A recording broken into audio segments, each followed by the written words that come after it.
আজ আমাদের নতুন একটি বিষয় আপনাদের কাছে তুলে ধরছি। উপস্থিত আছেন শ্রী জ্যোতিপ্রকাশ চক্রবর্তী মহাশয়। নমস্কার। সব থেকে বড় কথা হচ্ছে যে আমরা ভূত হুম এই শব্দটি প্রত্যেকের সঙ্গে পরিচিত, একদম ছোট থেকে বয়স অবধি প্রত্যেকে ভূত সঙ্গে পরিচিত।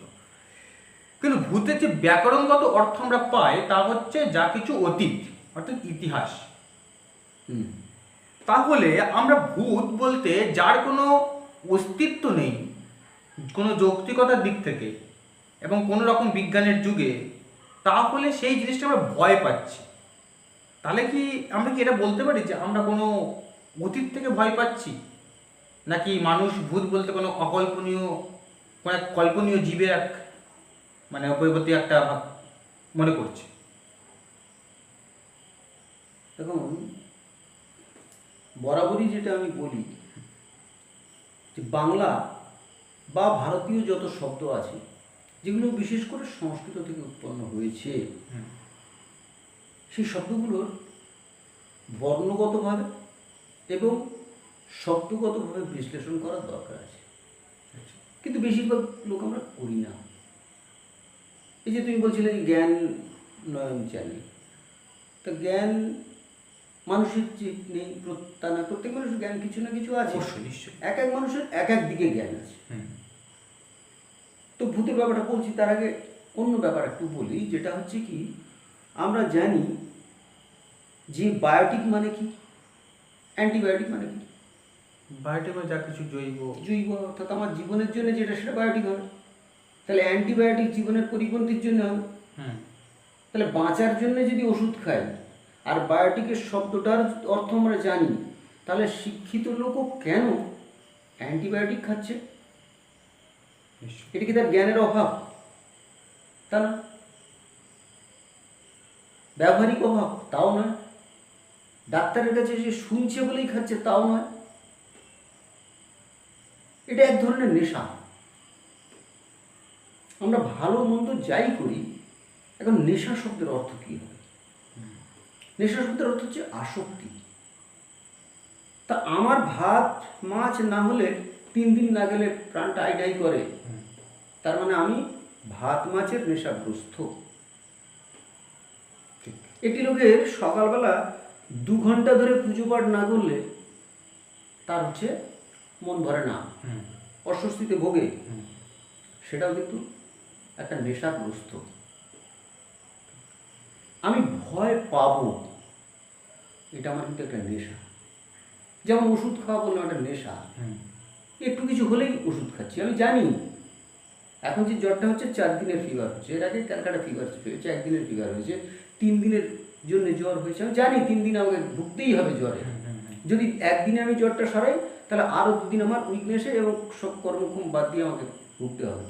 তবু আমি কিন্তু খাই ওষুধ, জানি সাধারণ, তবু ওষুধ খাই। খিদে না থাকলেও খাই, এটাও একটা নেশা। তেমন ভয় পাওয়া হচ্ছে মানুষের একটা আসক্তি বা নেশা। যেমন এই একটা রাজনৈতিক দল বলতো না, শিক্ষা আমাদের জন্মগত অধিকার। তা ভয় পাওয়া আমাদের যেন জন্মগত অধিকার হয়ে গেছে। শুনতে খারাপ লাগবে কথাটা। কেন না, বাচ্চাবেলায় যে কোনো আমাদের রেজিস্ট করার জন্য, আমাদের প্রতিরোধ করার জন্যে আমাদের বাড়িতে বাবা মারা কী করতেন, সবসময় একটা ভয় দেখিয়ে রেখেছে, জুজুর ভয় ইত্যাদি ইত্যাদি। এই ভয়টা আমার বুড়ো বয়স পর্যন্ত সেই ভয়টা থেকে গেল। আমি জানি ভূত নেই, তবু গায়ে বাইরে গেলে একটা গা ছমছম করে, পাতা নড়লেই আমাকে মনে হয় যেন ওই জায়গায় কেউ আসছে। এই যে কল্পনা, আমাদের মানুষ আছে, মানুষের কল্পনা আছে বলে মানুষ বেঁচে আছে। পাগলেরও কল্পনা আছে।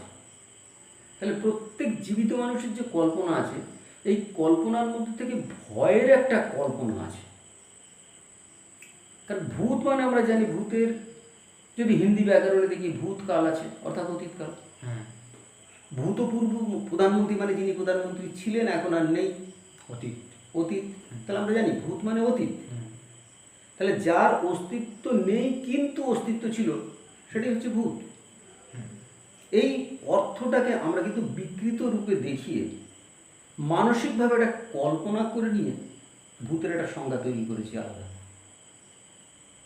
অর্থাৎ কি না, আমাদের যে মনের বিভিন্ন স্টেজ আছে, অন্তর্মনের যে স্টেজটা আমাদের আছে সুপ্তভাবে, সেখানে আমি একটা ভূতের কল্পনা করে রেখেছি। সাবকনসিয়াস মাইন্ডে হ্যাঁ, করে রেখেছি। এত কথা মাইন্ড যাকে বলছে, সেখানে আমি কি করেছি যে ভূত মানে একটা অতীন্দ্রিয় ক্ষমতা, ভূত মানে একটা তার বিকট দর্শন, ভূত মানে জীবিত মানুষদের ক্ষতি করতে পারে, মানে যেমন ভাবে আমরা ওষুধদেরকে কল্পনা করেছিলাম। ওষুধের কল্পনা করেছিলাম। আচ্ছা, ঠিক আছে।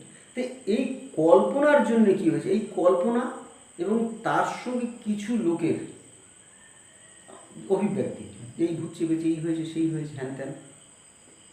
আমি তখন ছোট একটা হসপিটালের কাজ দিয়ে যাচ্ছিলাম, তো হসপিটালে একটি ছেলে গিয়ে এনেছে, তার আগে ভূত চেপেছে, আর গাছে কি নারকেল না কি পারতে উঠেছিল, এমন সময় ভূত টুত চেপেছে। তো সকালে বলছে অমুক চেপেছে, তমুক চেপেছে। তো ছেলেটি তো বেশ মিচমিচ করে হাসছে, হ্যাঁ আমি এই করবো সেই করবো, যেরকম নানান রকম প্রলাপ বকার মতো বকছে, আর সকালে বলছে ভূত চেপেছে। তা আমার একটা কৌতূহল গেলাম, আমি ওই হসপিটালের ডাক্তারের সঙ্গে কথা বললাম যে দেখুন, এই যে ভূত ভূত বলছে, এটা কী করবেন আপনারা, এটাকে এখানে চিকিৎসা করবেন? তো উনি বললেন এই চিকিৎসাটা আমাদের এখানে হয় না, এই অর্ডিনারি মেডিসিনের চিকিৎসা নয়। বলে একটা ইঞ্জেকশনের নাম বলেছিলেন, আমার নাম মনে নেই, কারণ ওই সাবজেক্টটা নিয়ে চর্চা করি না তো। তা একটা ইঞ্জেকশনের নামও বলেছিলেন, এবং বলেছিলেন এটা হচ্ছে কিন্তু বেশিরভাগ মেন্টাল হসপিটালে এগুলো রাখা হয়, এবং সেইখানে দেখালে কিন্তু এই ভূতে পাওয়ার রোগটা সেরে যাবে। এবারে এটা একটা ভূতের যেমন কথা গেল, তেমন আমি একবার সারা রাত্রি কিন্তু মাঠে মাঠে ঘুরেছি। আমি যেখানে যাচ্ছি সেখানে আমার একটা বাধা পাচ্ছি, একটা প্রাচীর আছে যেন, চেনা রাস্তা, যাচ্ছি, সামনে পুকুর পড়লো, যেতে পারছি না, এরকম একটা, আমরা দুজন ছিলাম। এক সিচুয়েশনটা বললে বুঝতে পারবে, ঠিক ঝমঝম ঝমঝম করে বৃষ্টি হয়ে গিয়েছে, একটা মেলায় উদ্দেশ্যে গিয়েছিলাম, মেলা পর্যন্ত আর পৌঁছতে পারিনি, মেলার কাছাকাছি গিয়ে একজনের বাড়ি গিয়েছি পরিচিত, সে বলল তুই যেতে পারবি? আমি বললাম হ্যাঁ যেতে পারবো। বলে আমি আর আরেকটি ছেলে আমার সঙ্গে ছিল, দুজনে তো বেরিয়েছি।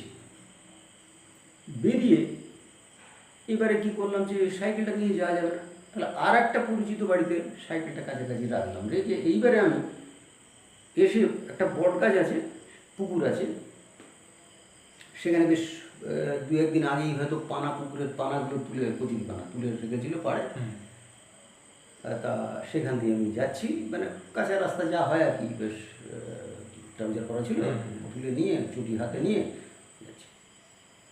তো যখন 4-5 বার রাস্তা দিয়ে যেতে যেতে রাস্তার সামনে একটা বাধা মতো চোখের সামনে দেখছি, তো তখন একটু সন্দেহ মনে যাবি, অন্ধকার রাত্রি, কেউ নেই, হাতেও ঘড়ি নেই। তো আমরা বললাম দুজনে যে যা হয় হবে, আমরা কিন্তু হাত ছাড়ব, দুজনে হাত ধরে, বিপদ হলে দুজনে একসঙ্গে হবে। একসঙ্গে। তো হাত ধরাধরি করে যাচ্ছি, যেতে যেতে যেতে যেতে দেখি না একটা বাড়ির গোয়াল মনে হয় হবে, খড় কাটছে না কি গরুর জন্য। তো ওখানে গেলে রাত্রিবেলা ওই অবস্থায় চোর বলে পেটাবে, কারণ আমি ওখানকার অচেনা লোক, একটা আননোন জায়গায় একদম।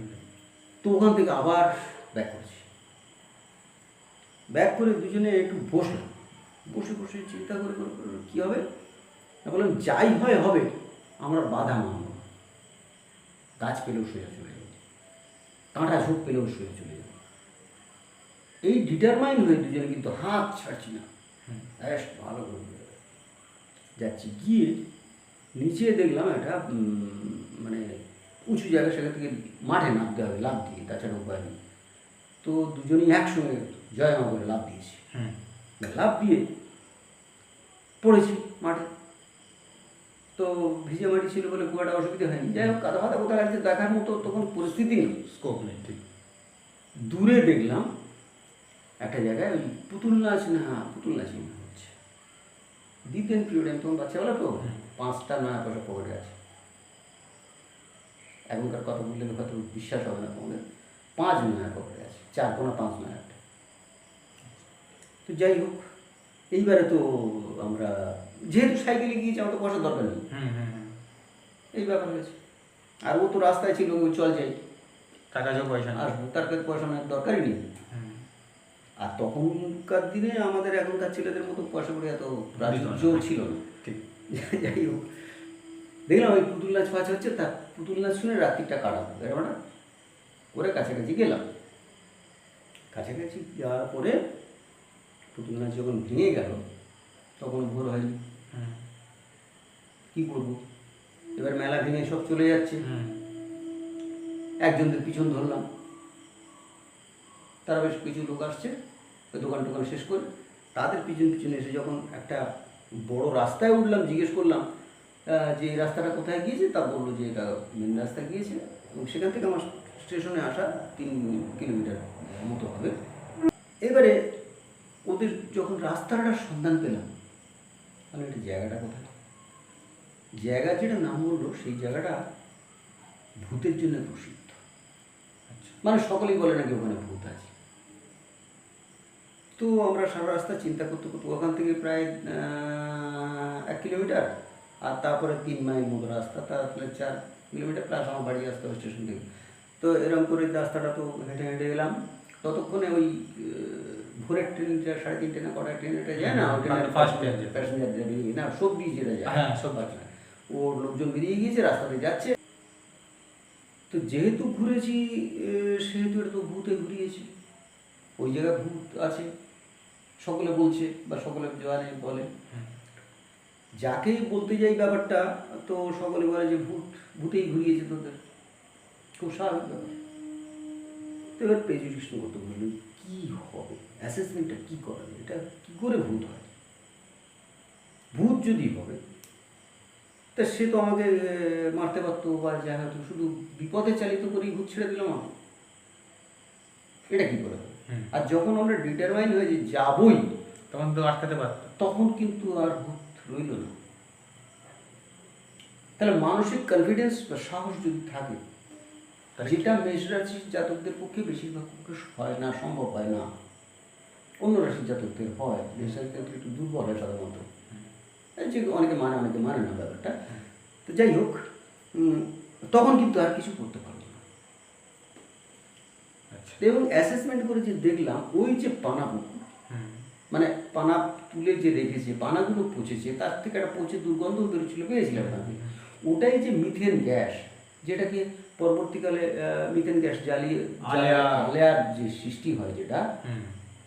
এবং আমি পরে আমার একটা সায়েন্স জানা বন্ধুর কাছে জিজ্ঞেস করেছিলাম, ওই তুই ভূত দেখবি কীরকম, বলে একজন অন্ধকার রাত্রে একটা ভূত দেখেন, বলে একটা লিকুইড, কী লিকুইড আমি বলতে পারবো না, চোখের সামনে অন্ধকারে দিয়ে একটা আবছা একটা মানে কুয়াশা মতো ছায়া মতো তৈরি হলো, এবং সেটা দূর থেকে দেখে জানা বলে, তাই যারা যারা না জানলে ওটাকে অবশ্যই ভূত বলে মনে হয়। তাহলে আমাদের ভ্রান্ত ধারণা, মানসিক দুর্বলতা ইত্যাদিগুলো সবগুলো মিলিয়ে এবং মনের মাধুরী দিয়ে মিশিয়ে যে জায়গাটা তৈরি করছি, সেটাই আজকের এই যে আমরা দানবীয় ভূত যেটাকে বলছি সেইটা। কিন্তু ভূতের যে অর্থ সেটা তো অতীত, এবং 7 বছরে দেখেছো সে প্রেত শব্দটা প্রেত কার্য, তা ভূতের সঙ্গে প্রেত জড়িত, প্রেত কার্য বলা হয়, প্রেত শিলা বলা হয়। তা প্রকৃষ্ট রূপে ইত হইয়াছেন যিনি, তিনি প্রেত, অর্থাৎ ইত মানে যিনি ইতিহাস হয়ে গেছেন, দীর্ঘ। আচ্ছা, ইত তাহলে যে প্রকৃতভাবে শেষ হয়ে গেছে, বা পঞ্চভূতে, যে আমাদের ভাষায় বলি পঞ্চভূতে বিলীন হয়ে গিয়েছে, তিনি হচ্ছেন ভূত। যদি আমরা অভেদানন্দের মরণের পারে পড়ি, বা যদি আমরা ভালো করে বিশ্লেষণ করি সাধ্য তত্ত্বের উপরে পড়ি, তাহলে আমাদের এই পঞ্চভৌতিক শরীরটা যখন আমাদের আত্মাটা যখন দূরীভূত হয়, আমাদের দেহ থেকে চলে যায়, নিষ্প্রাণ দেহ করে থাকে, ক্ষিতি অব মরুৎপম তেজ, এই যে 5টা জিনিস দিয়ে গঠিত, তার মধ্যে ক্ষিতি অপ এই দুটো কিন্তু এই পার্থিব দেহের মধ্যে থেকে গেল।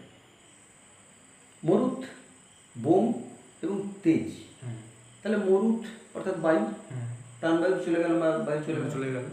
বোম মানে শূন্য, আমার মধ্যে শূন্যতা থাকলো না। এবং তেজ অর্থাৎ আলোক, জ্যোতি, অগ্নি, যাই বলি না কেন, উত্তাপ তো আমার দেখে থেকে চলে গেছে। তো এই তিনটে কিন্তু ঊর্ধ্বগতি প্রাপ্ত হচ্ছে। এই ঊর্ধ্বগতি প্রাপ্ত হয়ে কোথায় গেল? আমরা বায়ুমণ্ডলের যে দেখি আস্তে আস্তে আস্তে আস্তে বায়ু স্তরগুলো আছে, স্তরটা এখন সায়েন্সও বলছে যে 10টা স্পিয়ার আস্তে আস্তে স্পেয়ারগুলো বলছে। তো আমাদের শাস্ত্রিকভাবে ব্যাখ্যা করলে দেখবো যে 10টা স্তর আছে আমরা বলি, যে জন্য আবার আমাদের ভূ ভূ স গায়ত্রী তিনটে যে বলা হয়, তিনটে যে স্টেজ বলা হয়, এই তিনটে স্টেজ সাধারণ লোকের জন্য বলা হয়েছে। এর উপরে আরও স্তর আছে। তো এই করতে করতে যে একদম মহাশূন্যের জায়গাটা যখন যাচ্ছে, তাহলে নিচেরটায় বায়ুস্তর আছে, হালকা হলে বায়ু আছে, উপরে মহাশূন্যে বায়ু নেই, বায়ুবিহীন জায়গা। বলা হয় যে যেহেতু তার দেহটা নেই এবং হালকা হয়ে গিয়েছে, সে তাহলে গিয়ে ওই স্তরে গিয়ে দাঁড়াচ্ছে। শাস্ত্রীয় ব্যাখ্যা, মানতে পারে লোক, না মানতেও পারে, কিন্তু বিজ্ঞান দিয়ে বললেও তাই হবে। একদমই তাই। হ্যাঁ, তো এইখানে দাঁড়াচ্ছে এবং সেই দাঁড়ানোর থাকা সত্ত্বেও তার যে একটা দৃষ্টি থাকছে, আত্মা অবিনশ্বর যদি আমরা ধরি, তাহলে বা পাওয়ার ট্রান্সফার হয়, পাওয়ার কিন্তু ম্যাস্ট হয় না, এনার্জি যেটা আমাদের শাস্ত্র ভাষা বলা হয় সৌল বা আত্মা। আমাদের শাস্ত্র ভালো বলছি আমরা, আর বিজ্ঞান বলছে যে এনার্জি কোনোদিন নিঃশেষ হয় না, নষ্ট হয় না, তাহলে এনার্জি কনভার্ট। তাহলে আমার দেহের থেকে যে দুটো জিনিস থাকছে আর তিনটে জিনিস যে উপরে চলে যাচ্ছে, সেই তিনটে কোথায় যায়, কেন যায়, সে ব্যাপার তো আজকে আর। তার মানে এটুকু তো বোঝা গেল যে ভূত যে ব্যাপারটা, এটা একটা অশরীরী একটা কল্পনা, বাট মাস্টার স্পিরিট, শক্তি আছে, শক্তি, এনার্জি আছে। এই শক্তির বিশ্লেষণ কিভাবে হয় সেটা দেখতে হবে। আমার তার মানে ফিজিক্সের মাধ্যমে ব্যাখ্যায় যেতে হবে। এই একটা দেখছিলাম সেদিনে, ছকে ভূতের মতো চলবে, মানুষের মতো চলবে। কাঁচের এপিটোপিটের মতো আমরা দেখি না ভূতকে, কিন্তু ভয় পাওয়ার কোনো কারণ নেই, কারণ ভূত আমাদের ভয় পায় না। ভূতের এমন কিছু দায় পড়েনি যে আমাদের ঘাড়ে এসে চাপবে বা আমাদের রক্ত শোষণ করবে। সেটা কিছু শয়তান ব্যক্তি ভূতের নাম করে সবগুলো করে। বহু জায়গায় এটার উদাহরণ দেখা গিয়েছে, শুধু আমাদের দেশে না, বিদেশের এরকম আরো অনেক অজানা তথ্য নিয়ে একটু গাদা ভাই বলি, জানতে পারলে যে তুমি ব্যাপারটা বললে তা নয়। ব্যাপারটা আমাদের এই যে তোমাদের চ্যানেলটা, এটাতে তো করা হয়েছিল লোকের কল্পনা শক্তি বাড়াবার জন্য, জ্ঞান বাড়াবার জন্য, নিজে নিজে বোঝার জন্য। আমার কথা শুনতেই হবে, তোমার কথা শুনতে হবে, এরকম জন্য কিন্তু চ্যানেলটা নয় না। আর এটাই অথেন্টিক তা নয়। আমরা একটা দিশা বলছি, একটা লাইন বলছি যে এরকমভাবে হতে পারে। Every man is correct in his angle. তো সুতরাং প্রত্যেকটা মানুষ যে স্টেজে আছে, সে সেই স্টেজ থেকে তাকে কিন্তু তার মতো করে ভেবে কল্পনা করে বুঝে নেবে। এটি হচ্ছে সবচেয়ে বড় কথা। এবং আমাদের যারা দর্শক, আশা করি তারা সেইভাবেই নিজেদেরকে বুঝছেন এবং তারা তাদের মতামত অবশ্যই আমাদের কমেন্ট বক্সে জানাবেন।